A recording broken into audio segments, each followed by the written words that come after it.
Ang ulan noong gabing yon ay tila walang katapusan. Kasing lamig ng bangkay ng kaisa-isang babaeng minahal ni Carlo Mercado, ang kanyang ina. Sa edad na 10 taon, sa harap ng isang marangayang kabaong, tinanggap ni Carlo ang pinakamaitim na aral mula sa kanyang ama. Huwag kang iiyak, Carlo, buliyaw ng matandang Mercado, habang ang mga mata nito ay kasing tigas ng bato.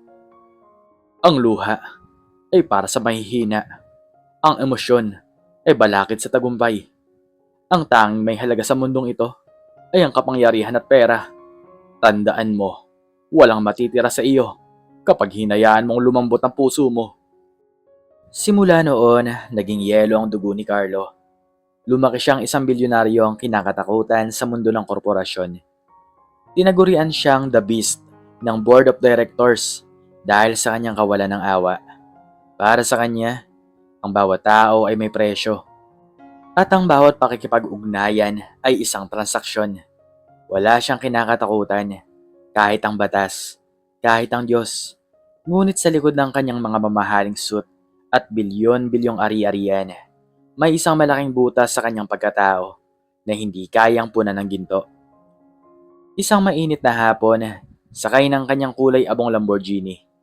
Bumabagta si Carlo sa maalikabok na kalsada ng Maynila.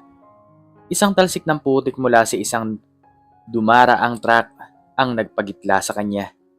Galit na hinampas niya ang manibela. Para sa isang taong perfeksyonista, ang munting dumi sa kanyang sasakyan ay isang insulto.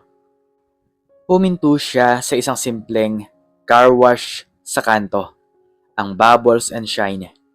Isang lugar na hinding-hindi sana niya tatapakan kung hindi lang siya nagmamadali para sa isang mahalagang pulong. Sir, car wash po. Bungad ng isang tinig na kasing linaw ng kristal. Bumaba si Carlo, suot ang kanyang shades at isang aura na tila ba pagmamayari niya ang buong mundo.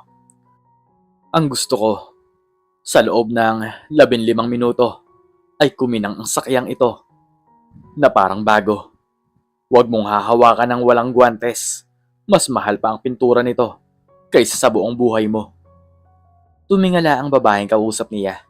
Tinanggal nito ang kanyang suot na sombrero at doon, tila huminto ang mundo ni Carlo. Ang babae ay may mga matang tila may sariling liwanag. Balat na kahit bilad sa araw ay may taglay na kinang at isang mukhang hindi nararapat sa isang madungis na car wash. Opo sir, gagawin po namin ang makakaya namin, sagot ng dalaga.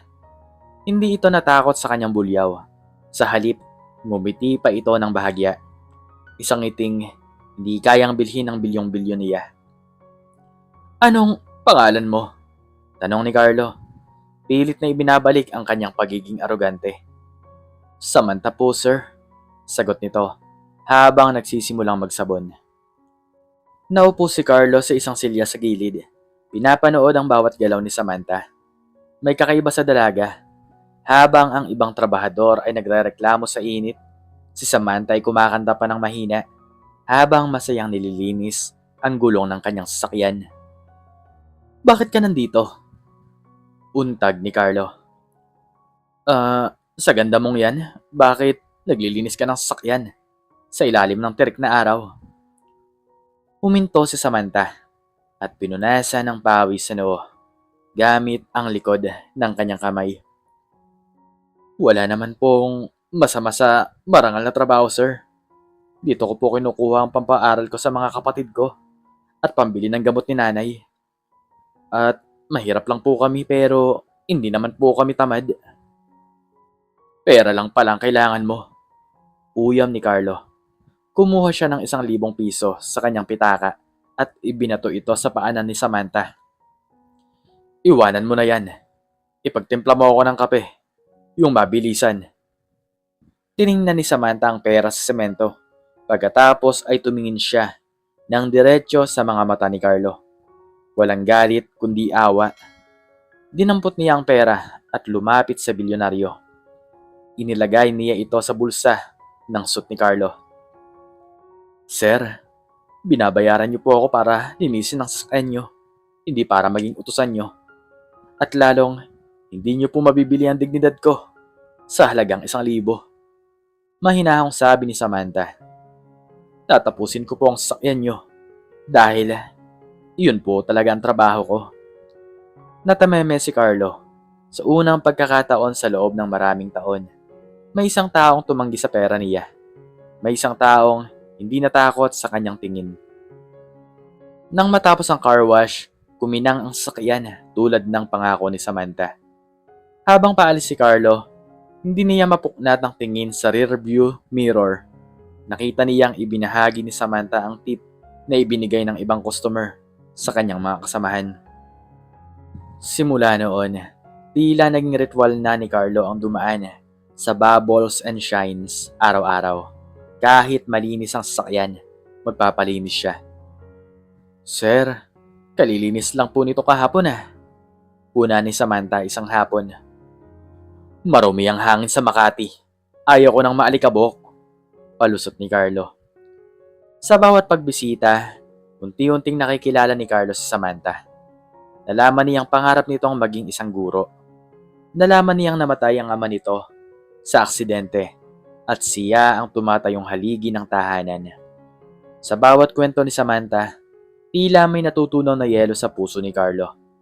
Ang kanyang pagiging arugante ay unti-unting napapalitan ng kuryosidad hanggang sa maging paghanga. Isang gabi na abutan ni Carlo sa Samantha na umiiyak sa gilid ng car wash. Wala na itong mga kasama. Bakit ka umiiyak? Tanong niya. Ang boses ay hindi na kasing bangis ng dati. Sir Carlo, gulat na sabi ni Samantha.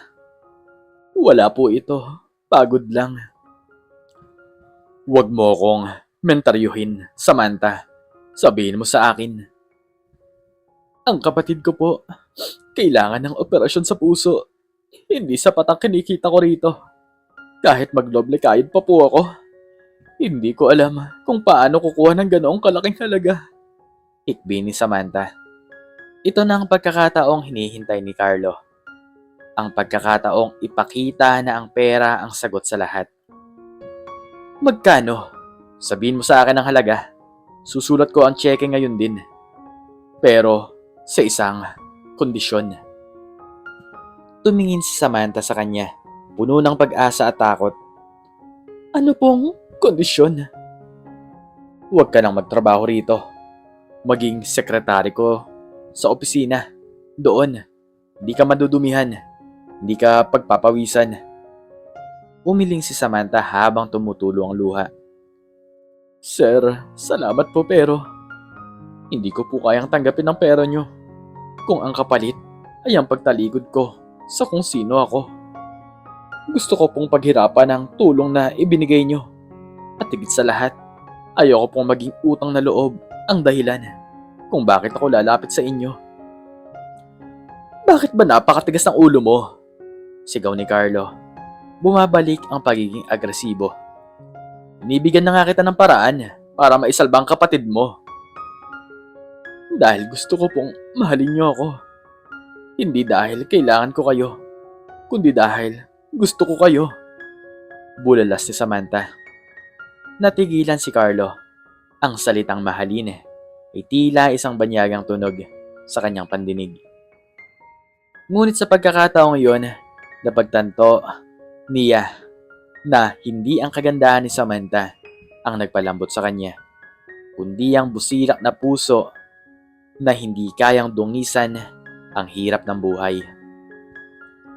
Kinaumagahan, di nagpakita si Carlo. Ngunit isang medical team mula sa pinakamahal na ospital sa bansa ang sumundo sa kapatid ni Samantha.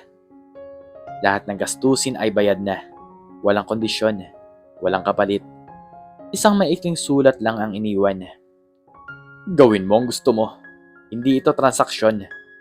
Ito ay dahil gusto ko ring makitang ngumiti ang kapatid mo.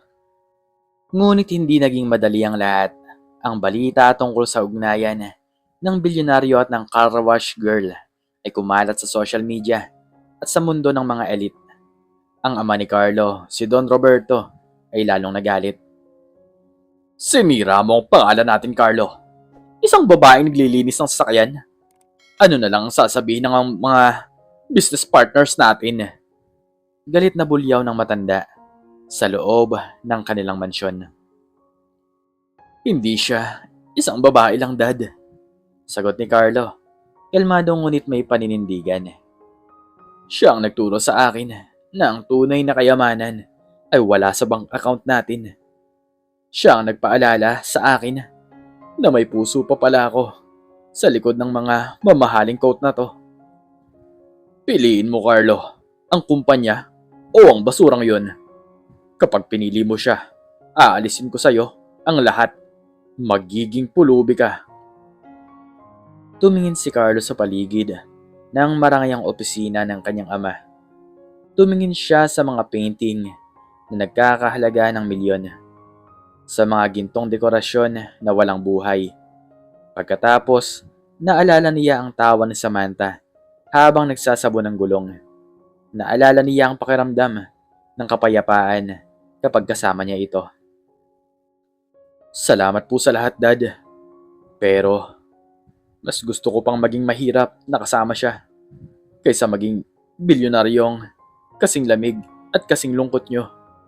Sabi ni Carlo. Inilapag niya ang susi ng kanyang Lamborghini at ang kanyang corporate ID sa mesa. Lumabas si Carlo ng mansyon na walang bitbit kundi ang kanyang suot. Naglakad siya hanggang sa makarating sa Bubbles and Shine. Nagulat si Samantha nang makita si Carlo na pawis at naglalakad lang. Sir Carlo, anong nangyari? Ngumiti si Carlo. Isang tunay ng ngiti na umabot sa kanyang mga mata. Wala na akong pera, Samantha. Wala na ang kumpanya ko. Wala na ang sasakyan ko. Pwede mo ba akong tanggapin dito? Kahit taga-Banlaw lang. Natawa si Samantha na may kasamang luha. Sir naman, baka masira nyo lang ang mga sasakyan ng customer ko. Seryoso ako, Samantha. Mas pipiliin ko ang buhay na to kung ang kapalit ay ang makasama ka. Sabi ni Carlo habang hinahawakan ang mga kamay ng dalaga. Tinuruan mo akong linisin ang dumi sa pagkatao ko. Ngayon, hayaan mong ako naman ang mag-alaga sa'yo. Hindi naging madali ang buhay para sa dalawa. Maraming humadlang, mga tsismis, ang pananabutahe ng ama ni Carlo at ang pagsubok ng kahirapan niya. Ngunit si Carlo ay hindi sumuko. Ginamit niya ang kanyang talino sa negosyo para tulungan si Samantha na palaguin ang car wash. Mula sa isang maliit na pwesto, naging isang malaking chain ng car wash services ang Bubbles and Shine.